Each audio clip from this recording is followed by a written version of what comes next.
Y dos hechos de violencia se registraron esta semana en CESFAM de la región metropolitana. Esto ha provocado la preocupación de autoridades y de trabajadores de los centros de salud. Desde el Colegio Médico piden mayor protección para los funcionarios. Precisamente para profundizar sobre este tema nos acompaña la doctora Ana María Arriagada, presidenta del Colmed. Doctora, ¿cómo está? Muchas gracias por acompañarnos. Buenos días, Natalie, a usted y a todos los televidentes. Gracias por este espacio. Doctora, ¿cómo han visto lo que pasó la última semana? Sabemos que las agresiones a funcionarios de la salud han ido en aumento en los últimos 3-4 años. Hay cifras que los demuestran y que podemos ver en un ratito más, pero lo primero es lo que pasó esta semana. Parece haber desbordado todo lo que habíamos visto anteriormente. ¿Cómo lo ven ustedes? Bueno, cada cierto tiempo viene un hecho que nos preocupa. Estos son dos muy seguidos y muy violentos que terminan con la muerte de un menor de edad. Que también hay un hombre que entra armado, amenazando en una sala de espera, sembrando el pánico, interrumpiendo la acción de salud. Hay amenazas al personal de salud. Hemos visto como un recrudecimiento de esta violencia y de una violencia que es parte de una cultura violenta que desprecia profundamente la vida. Y eso es muy complejo porque en el fondo los consultorios o los hechos de violencia tienen distinto tipo. A veces tienen que ver con la relación clínica, con un desencuentro, un paciente que espera mucho tiempo o su familiar. Otras veces tienen que ver con patologías de los pacientes.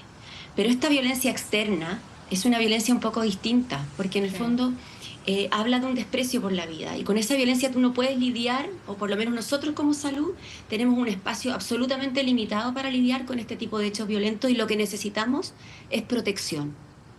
Sí, doctora, acá para hacer un poco de contexto, primero vimos una situación en Puente Alto con una balacera que, según informaciones policiales, hablan de más de 150 disparos que se ejecutaron en contra de un grupo de personas y donde los funcionarios de la salud, y hablemos primero de ese evento y después detallamos un poco lo que pasó en La Granja, los funcionarios de la salud dicen que incluso más allá del asesinato de uno de los jóvenes que fue atacado, habrían habido personas que siguieron a la ambulancia donde una menor de 13 años había sido herida y estaba siendo trasladada a un centro asistencial. ¿Qué ocurre en ese sentido? Usted decía, acá vemos un tipo de violencia que se separa un poco de la pelea por la atención rápida, de los familiares. Acá vemos incluso lo que los funcionarios decían, verse ellos en peligro solo por trasladar a una persona que fue herida a bala. Absolutamente, y eso en el fondo interrumpe la acción de salud, porque nosotros, los funcionarios, tenemos también, como somos críticos, especialmente cuando cumplimos turnos, cuando estamos en rondas, cuando asistimos a un herido en la calle, obviamente el funcionario no se puede poner en un riesgo mayor, porque eso limita la atención de los siguientes pacientes que vienen, ¿se fija? Entonces acá hay un principio inicial que es que el personal de salud tiene para trabajar que estar seguro. Y eso implica llegar seguro a su lugar de trabajo y salir de ahí. Estos son CESFAM donde los cambios de turno son muy complejos porque ocurren en la noche, a las 12 de la noche, a las 8 de la noche, que puede estar oscuro, y las personas necesitan llegar seguras y salir seguros de sus lugares de trabajo. Quiero resaltar también que más allá de que esto ocurrió en dos comunas de la metropolitana, que por supuesto nos preocupan sobremanera, esto ocurre en todo el país. Nosotros tuvimos hace un par de años un hecho en Curacautín donde un médico joven, general de zona, de los médicos que están casi haciendo soberanía en muchos lugares, atendiendo pacientes en la etapa inicial de su formación, fue atacado con perdigones porque fue parte de una emboscada y recibió más de 20 perdigones en un brazo porque se protegió la cara. Ese doctor pudo haber perdido la visión, pudo haber quedado ciego, pudo haber muerto, digamos. Entonces para nosotros esto es complejo porque ocurre en varias zonas del país y por eso cuando la ministra del Interior menciona en la conferencia de prensa que que hay una matriz crítica y que acá se necesita varios expertos para participar, nosotros, y ya lo dijimos en una reunión con el subsecretario del Interior, queremos participar y queremos conocer esa matriz crítica porque también tenemos datos que aportar, porque esto no solo pasa en la región metropolitana, pero claramente hay zonas más complejas que otras. Y le repito, este es un tipo de violencia que lo que busca es ganar espacio en el Estado y justamente que los servicios básicos se retiren del Estado. Esta es una violencia que gana cuando se cierra un CESFAM, que gana espacio cuando se cierra un colegio, y por eso en Chile existe la ley Consultorio Seguro, que también funciona para los establecimientos educacionales, porque nosotros creemos firmemente que ni salud, ni educación, ni otros servicios del Estado pueden restarse porque entonces este tipo de violencia va ganando espacio. Doctora. Para hacer eso, nosotros no somos los que vamos a controlar esta violencia, porque no es nuestra tarea, pero sí necesitamos protección. Claro, doctora, usted señalaba que quieren participar también de esta mesa de trabajo, conocer cuáles son las iniciativas también para abordar este problema de seguridad y en ese sentido, ¿qué es lo que solicitan ustedes como colegio médico? ¿Cuál es la medida de seguridad que necesitan los funcionarios de la salud? Son diferentes y dependen de diferentes estamentos. Que hay que recordar que el tema de la violencia viene ya creciendo hace varios años, se establecieron mesas de seguridad, se hizo esta ley consultorio seguro que endurece las penas. Hemos dejado de naturalizar cualquier violencia porque hoy día si a un profesional de la salud, y aquí es importante recalcar que los que más sufren agresiones son los técnicos paramédicos y el personal de enfermería y principalmente en las urgencias. Las agresiones también son violencia. Y hoy existe obligatoriedad que los directores de establecimientos denuncien esos casos y además que se registren. Y existe un registro centralizado que el Ministerio de Salud maneja. Nosotros creemos que las medidas dependen del sector y por eso nos interesa conocer esa matriz crítica. Por ejemplo, en ese CESFAM de Bajos de Mena hay que blindar los vidrios y las paredes porque hay mucho impacto de balas locas que cualquier día pueden matar a cualquier persona que esté adentro. Hay CESFAM que requieren protección 24 horas de un carabinero. Hay CESFAM que requieren guardias y hospitales que requieren guardias, pero guardias con otros criterios distintos a cómo se están contratando hoy día y donde también es importante poner criterios y estándares. Yo creo que llegó el momento de que también los directores de hospitales, como un compromiso de su gestión, tengan abordar la violencia al interior y regular y resguardar que los protocolos se cumplan y que los protocolos se conozcan. Porque además en los centros de salud a veces hay una población flotante de funcionarios, por ejemplo, contratados para hacer reemplazos o por honorarios que no conocen los protocolos de salud. Los gobiernos regionales tienen fondos con los que pueden aportar a iluminar los perímetros, a facilitar los traslados, a controlar también, y en esto las fuerzas policiales son muy importantes, a controlar el comercio, a veces este comercio como informal que se pone alrededor de los establecimientos y que también es un foco de violencia. ¿Doctora? Entonces, las medidas son múltiples. Sí, y en ese sentido de múltiples medidas, bueno, usted decía blindar algunos CESFAM y no Sí. deja de llamar la atención, pero hemos visto en distintos hospitales que tienen impactos de bala y me gustaría ahondar en eso, pero primero preguntarle, mucho se habla también de que se están haciendo poco la cantidad de carabineros que hay disponible con la cantidad de delitos también que están pasando, con los patrullajes, con los planes de los barrios seguros, de calle segura. ¿Usted es partidaria de que se busque alguna manera en que las Fuerzas Armadas también apoyen en la seguridad de lugares estratégicos como por ejemplo los centros de salud? Usted está hablando como de medidas como un poco de medidas como de presencia del ejército, ese tipo de... Claro, como lo que han como de planteado, por infraestructura ejemplo, crítica. hace poquito estuvimos hablando con la alcaldesa Leitao, que además es Sí. presidenta de la Asociación de Municipalidades, y ella planteaba que hoy día se necesita que salgan las Fuerzas Armadas a colaborar, no necesariamente como un patrullaje en las calles, pero sí en ciertos lugares más críticos o con herramientas tecnológicas. Hay algunos alcaldes, por ejemplo, que planteaban que las Fuerzas Armadas estuvieran en consultorios, en estaciones de trenes, para que Carabineros pudiera distribuirse en lugares más bien desarrollando patrullaje. ¿A usted le parece que sería una medida que podría favorecer la seguridad en centros de salud? Nosotros, como colegio médico, en general tenemos una aproximación que es técnica y que es desde nuestra área. No somos expertos en seguridad.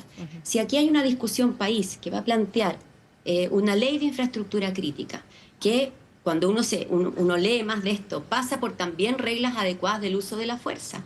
Porque obviamente un militar tiene distintos protocolos de uso de la fuerza y está preparado por otro tipo de escenario que un carabinero. Y eso puede poner en riesgo también a la población y puede producir en el fondo como actos que sean más complejos también. Y por lo tanto, si este país tiene hoy día un debate que está en sede legislativa, que avanza en una ley de infraestructura crítica y eso pasa por regular el uso adecuado de la fuerza de los militares, y esa ley se aprueba, por supuesto que centros de salud son parte de la infraestructura crítica. Y por lo tanto, nosotros ahí nos plegaremos a esa medida sin ninguna duda, digamos. Pero yo entiendo que hoy día es una discusión compleja porque hay evidencia comparada con respecto a la protección de ciertos lugares, ¿cierto? Por ejemplo, ciertos lugares donde hay riesgo de atentados terroristas, ciertos lugares de uso público como estaciones del metro, también ciertas épocas. Se entiende que esto puede ser algo que puede ser de resorte del presidente de la República. Este es un tema que el Estado tiene que resolver, pero sin duda si hay una ley de infraestructura crítica, la salud va a ser parte de eso que no puede detenerse de ninguna manera. Sí, Y que con la emergencia que ocurra, el CESFAM, el SAPU, las atenciones de urgencia, los hospitales tienen que estar abiertos para la población.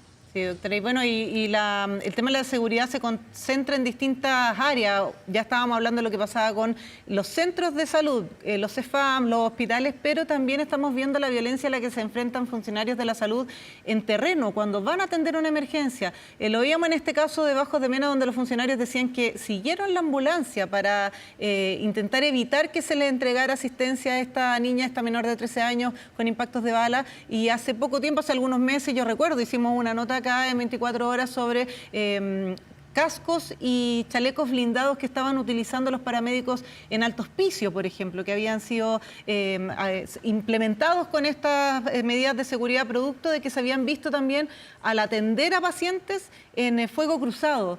¿Cómo se aborda también esa inseguridad que viven los funcionarios de la salud, no en los recintos de salud, sino que en terreno, ejerciendo la labor tan importante de salvar una vida? Eso es muy complejo, porque ahí de nuevo entra lo que hablábamos al inicio. Si no existe la seguridad para hacer las rondas médicas, para ir a las postas rurales, para ir a los centros de salud comunitarios, para hacer educación, para... Sí,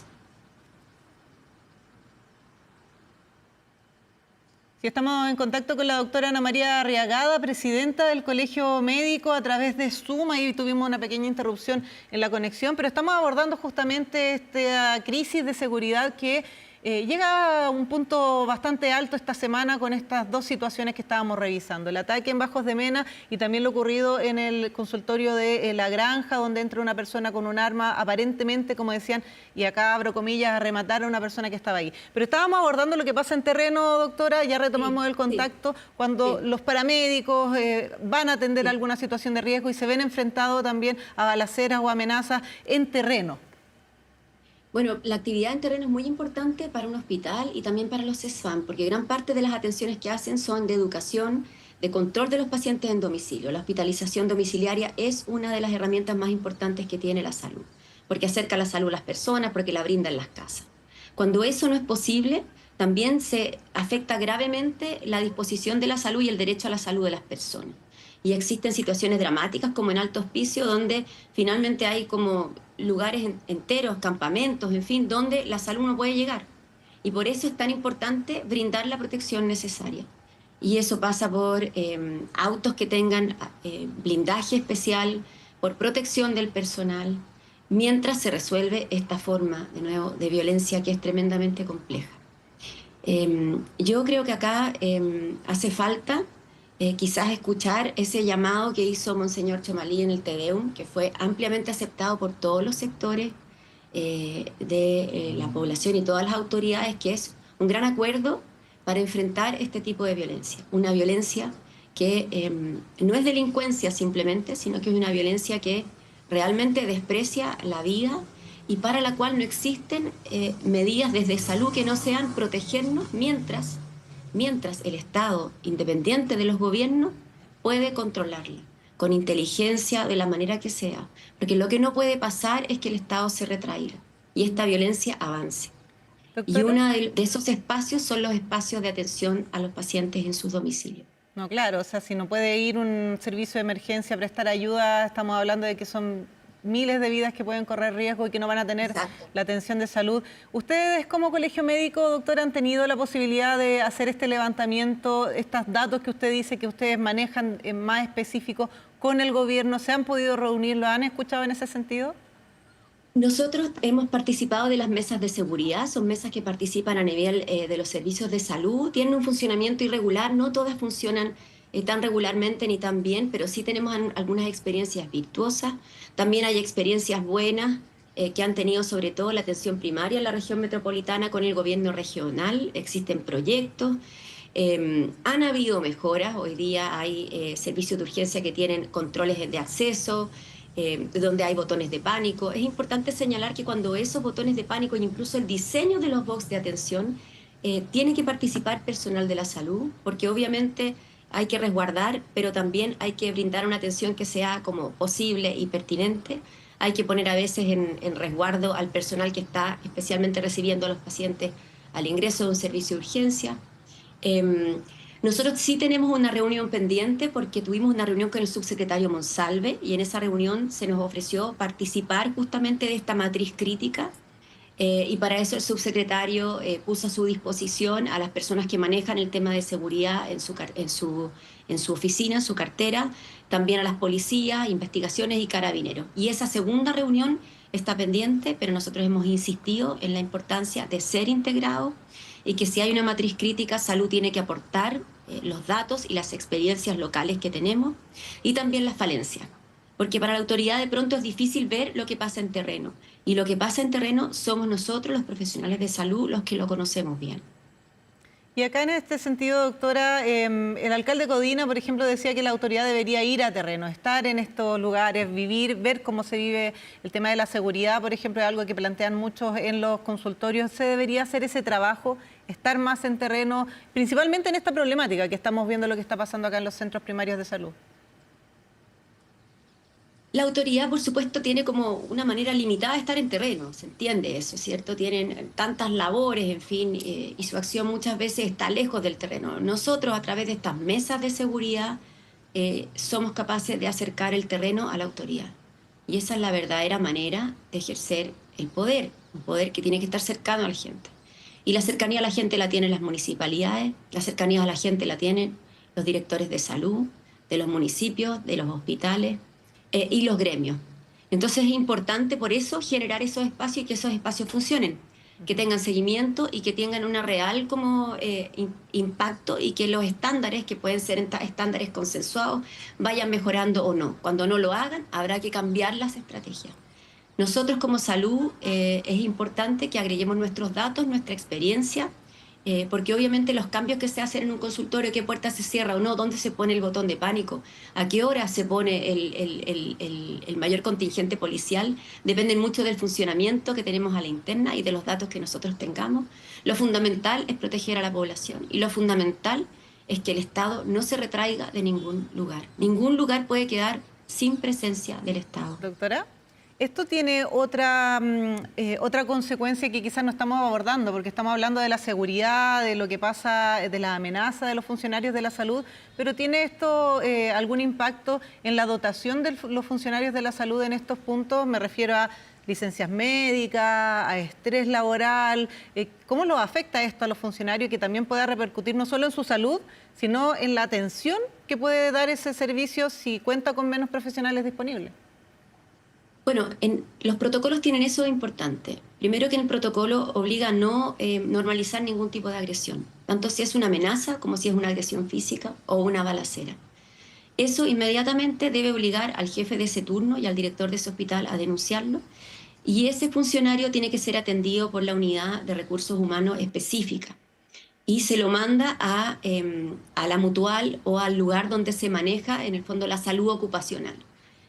Ese funcionario muchas veces necesita una licencia y a veces son licencias prolongadas porque enfrenta estrés postraumático, angustia o incluso otros problemas de salud que se descompensan por esta experiencia y por lo tanto se agrega como una causa de ausentismo e impacta, por supuesto, en todo lo que son los compromisos de gestión que tenga ese centro de salud, impacta en los tiempos de espera, impacta en las operaciones, impacta en que sobrecarga el resto del personal que tiene que en el fondo reemplazarlo. Y por eso es tan importante proteger a los funcionarios de salud, protegerlos en su integridad física y psicológica, porque si los funcionarios no tenemos esa salud, tampoco somos capaces de brindarla. Y efectivamente, cuando le digo yo que los médicos no son los más afectados, nosotros trabajamos en equipo, por lo tanto cuando un acto así ocurre, independiente que el médico no sea parte, se afecta la salud, se tiene que ir un técnico paramédico, hay una enfermera que fue agredida y eso afecta al equipo en general. Claro. Doctora, bueno, esto es un tema tremendamente relevante. Hemos visto un recrudecimiento en este tipo de hechos en la última semana y por eso le agradecemos haber tomado contacto con nosotros, la doctora Ana María Arriagada, presidenta del Colegio Médico. Vamos a seguir avanzando en informaciones referentes a esto, doctora, pero primero darles las gracias por haberse contactado con nosotros. Gracias, Natalia, a usted. Ojalá que esto vaya mejorando y cuenten con nosotros siempre. Muchas gracias. Que tenga una buena tarde.